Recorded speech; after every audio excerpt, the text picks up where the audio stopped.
Welcome to rSlash Prorevenge, where a douchebag gets arrested. Our next Reddit post is from Deleted.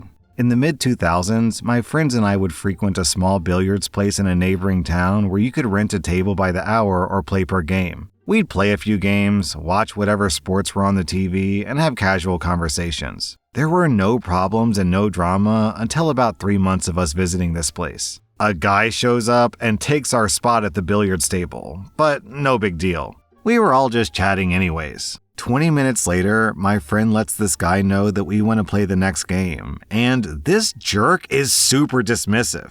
Needless to say, we did not get in during the next game. So I politely let him know that we wanted to play next. Another lady chimed in that she wanted the game after us. The guy blatantly ignored me and the other woman. Some more time goes by and the guy leaves the table. We see our chance to get in. We put our quarters in and the balls are dispensed, except for the green number 6 ball. The guy took the 6 ball to the bathroom with him. At this point, it was getting ridiculous and we notified the manager. The manager noted that it was 12:30 at night and they were going to be calling last call and closing, so he didn't want to make a scene by kicking him out. He got us another ball so that we could play. The guy comes out of the bathroom and he realizes what we did. He smirks and proceeds to the patio to have a cigarette, bringing along his beer and the green billiard ball. The guy comes back in and tosses the ball that he was holding onto the table, hitting a few balls on the table and messing up our game. He goes up to the bar just in time for last call. One of the friends I was with suggested that we follow this guy home and each one of us call the highway patrol to report a suspected drunk driver. 3 of the 4 of us agree. So when he leaves, we used our trusty Nextel push-to-talk phones and coordinated several calls to the cops. We provided details like license plate, vehicle make, and model and color. And we mentioned that this guy's car nearly hit another vehicle, that it was swerving between lines and driving erratically. We did all this within 15 minutes. We had no idea where the guy lived, but we suspected it was close as he was visiting a neighborhood place, so our time was limited. The one guy in our friend group who didn't call the cops tailed this jerk. He called us all giddy when a police officer pulled between him and the guy and turned his lights on to pull him over. The police blotter that week included an arrest of a guy who was pulled over after multiple calls of erratic driving. He was not arrested for driving while intoxicated, but he was arrested for driving with a suspended license. Our next Reddit post is from Pretentious Banana. I'm an art student. I lived with my parents while I was at college to cut living expenses. A couple of years ago, my dad had a security system installed that came with 2 cameras to set up. One pointed at the side door of our house in the driveway, and one pointed at the street by the front door. That way you could see the cars. It has an app that we all installed on our phones that gives us alerts. I also have this shed that I asked my parents if I could use for most of my art because it gets messy. I would always clean up after myself, but paint still stains the carpet, and if I had to smell that tangerine floor cleaner one more time, I was gonna barf. I fixed up the shed a bit, and it still looked sucky, but it's mine.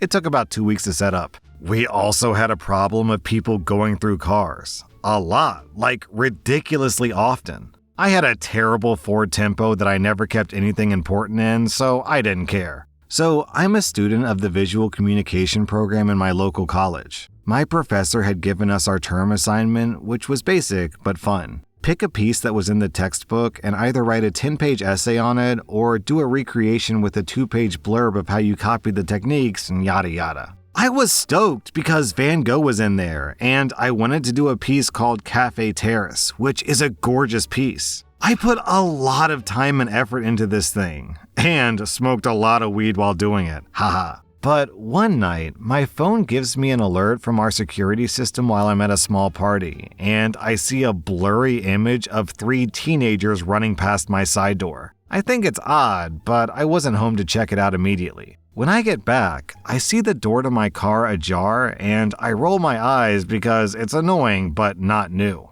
But then I remember the alert on my phone and went to check around the house. I checked the shed last because there's a lock on it, so it should be fine, right? I live in Canada. Who's gonna break into a shed? Ha ha ha. But when I get to my shed, it's trashed. The lock is on the ground. The material that I hung up to cover the ceiling was ripped and burned. All the works of art that I put on the walls were ripped down. My paint was everywhere and my pastels were stomped on. They even broke my cheap stool that I nicknamed Hermit. But the worst thing was that my term project was destroyed, cut apart, and then repeatedly smashed with my own bong. My 9mm glass beaker bong that I got as a present. This happened 2 weeks before I had to turn the effing project in. I was livid. The revenge. I was able to get a week's extension as I emailed my professor and sent him photos, including the security alert, and I contacted the cops about destruction of property. Cleanup took a couple of days, and I did manage to turn my project in on time without the extension by just not going to sleep. The first piece I did was better, but hey, I was still pissed though. I kept thinking of ways of how to catch these kids, or lure them in and scare them. So, I left loose change and $5 bills on my car console. I left my doors unlocked and at the front of the house. I kept an eye on that camera, and I kept a bat in the shed on the side door. There was no guarantee that I would catch the same idiots, but I kept hoping. A few people stole from my car, but it wasn't those 3 turds, so I waved it off. A month later, after my final exams, I'm in the shed at 2 a.m. smoking and sketching something when the alert goes off. It's the front camera, and I see 3 familiar-looking blurs ransacking my car. I grab the bat, and before I set out, I hear them coming towards my shed. I flick off the lights in the shed, and I let them get closer before I jump out with a baseball bat in my hand. One of them screams so loud before they book it, and I run after them to scare them away. I'm bad at running, and I fully expect them to outpace me. But one of them cuts across my front lawn and slips on wet grass. He biffs it, and I catch up to him and grab him by the back of his hoodie and threaten him with the bats. "Were you the ones who trashed my shed?" I'm sorry, I won't do it again." "What the hell is your name?" "Matthew." His name was not Matthew. "Give me your effing wallet." The dude throws his wallet at me, and I let go of him to retrieve it, and he runs off. Whatever. I pocketed my $5, plus what I'm assuming was another $40 of stolen money. I look at his wallet, and his high school ID and real name was there. I Facebooked his mommy and told him what happened, and I emailed the school as well. I mentioned that I was a previous student there, and I was devastated about how this school teaches children. The mom turned up at my door with another mom and an older dude along with the 3 turds. They had to apologize to me in person. Isn't that nice? Our next Reddit post is from Compile Commit. Mobile phones became common in my country around 2004, just as I finished high school. My parents bought me my first phone, a second-hand Nokia. It was bulky and basic, but I promised myself that someday I'd buy a new phone with my own money. When college started, I had a 2-hour daily commute. In high school, I had excelled academically and won several district-level awards. These awards were being distributed during my first year of college. One nationalized bank award finally gave me enough money for a new phone. I bought a Sony, not realizing it had been abandoned by its previous owner. By the 3rd day, I started receiving calls for some guy named Bitsa from various financial institutions. It turns out this phone number previously belonged to this Bitsa. And even now, 20 years later, I'm still getting these calls. Determined to keep my phone, I began a routine of blocking wrong numbers. I got my first job after graduating in 2009. Around 2010, I was assigned to a new project with a notorious reputation for burning people out due to a nefarious project manager named Bits. I didn't know his full name for quite a while. He took pride in making our lives a living hell. Bits ruled with an iron fist. From the moment that his team stepped into the office, they were met with a barrage of emails and messages, each more urgent than the last. Bits thrived on creating chaos, often changing project deadlines on a whim and demanding his team work late into the night and through weekends. Bits' presence loomed over every task. He insisted on micromanaging every detail, yet was quick to take credit for any success, no matter how small. failures, however, were met with his notorious tirades, publicly berating his team and assigning blame without hesitation. His unpredictable temper kept everyone on edge, afraid to make the slightest mistake. Meetings were another tool in his arsenal of torment. He scheduled them during lunch breaks and after hours, ensuring no one could escape his grasp. These meetings were often pointless, serving only to reinforce his dominance and disrupt any semblance of work-life balance his team might have had. His relentless stream of emails continued around the clock, each carrying a thinly veiled threat: perfection or dismissal. Under his reign, morale plummeted and burnout soared. Yet Bits remained oblivious, satisfied only by his complete and total control. I was quite ashamed when I learned that he was from the same area that I was, and he had gone to the same school as me, though years earlier. Eventually, I learned his full name, Bitsa. Now, that name is common enough in my country, but at the time, mobile numbers had an area-specific pattern, so I already knew that the previous owner of my phone had the same area as me. Still, the previous owner of my phone could be a different Bitsa, so I wanted to dig deeper. I talked to an old mentor who lived in the same area and had coached several high school students for the last 2 decades. He confirmed my suspicions. It was evident that Bitsa and Bits were the same person. This is where the revenge lies. First, I unblocked all the numbers in my phone. I was getting 5 to 6 calls daily on average. But after unblocking about 150 numbers, it increased to 15 to 18 calls a day. My answering strategy changed drastically. Instead of saying, "wrong number," I politely explained that the owner had changed their number and I provided his current number to update their database. The fallout was epic. These people had been trying to find Bitsa for almost a decade.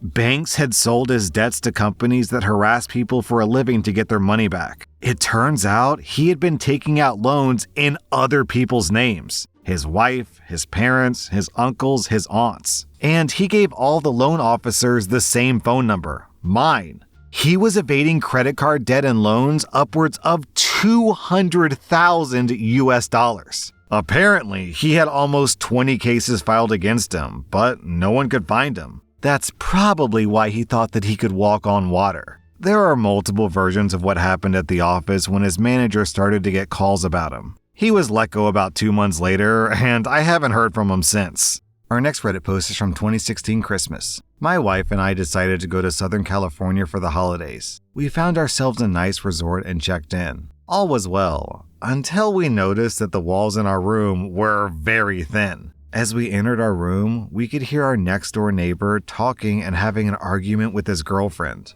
We shared one common wall with them. They were shouting pretty loud, and we could hear everything through the wall. We'll refer to this guy as Noisy Neighbor. Noisy Neighbor kept fighting with his girlfriend about something she said earlier. We didn't follow what was going on, and we weren't interested, so we decided to go eat and explore the town that we were in. We came back around 10 p.m. and all was quiet. We figured that Noisy Neighbor and his girlfriend already went to bed, so we went to bed as well.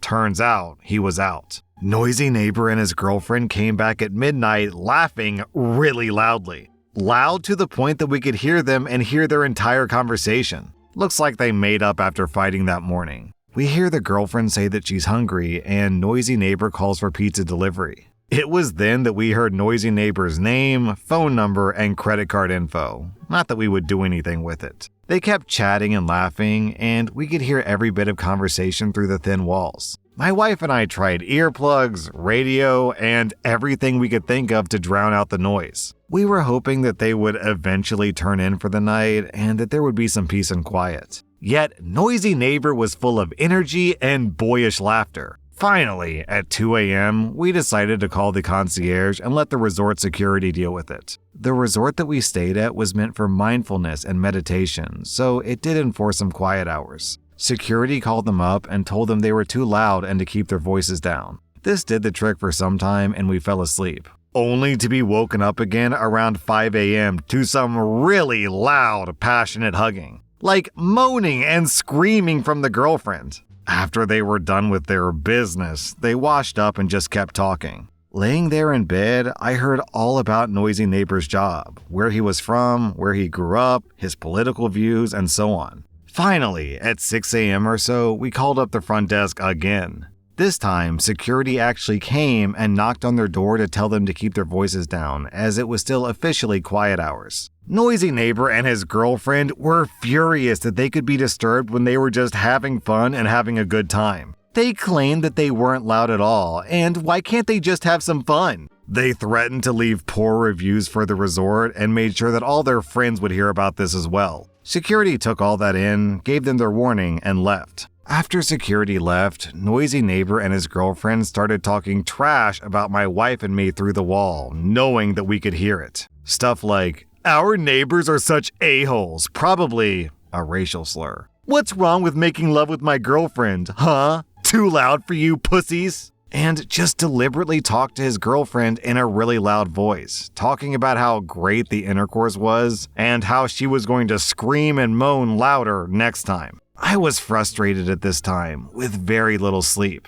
I took out my cell phone and recorded everything that we were hearing, hoping to show the front desk just how little soundproof the room had, and hopefully ask for a room change. But then something happened. At 7 a.m. or so, we heard Noisy Neighbor's phone ring, and suddenly the two lovebirds were really silent. Then I hear Noisy Neighbor say, "Hi, name. How are you, sweetie? I just woke up here at the conference. Long day ahead. I miss you so much." Turns out, Noisy Neighbor was cheating on his wife with his mistress over Christmas. At this point, my wife and I hatched a plan. With all this information that we had on Noisy Neighbor, his wife's name, and where they lived, we started combing Facebook and yellowpages.com for more information.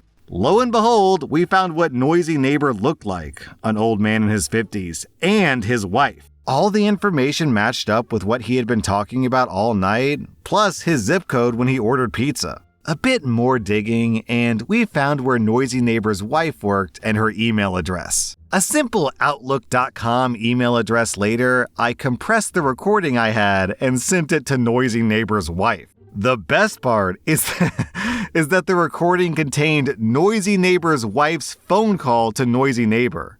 So she had no doubt that it was definitely her husband. Exhausted with little sleep, my wife and I decided to just get up and go get some breakfast around town. We come back a few hours later and stop by the concierge desk. We wanted to thank them and their security for trying to help us get some sleep and to ask for another room. Turns out, we didn't need a room switch. The concierge told us that they checked out this morning, a few days earlier than scheduled.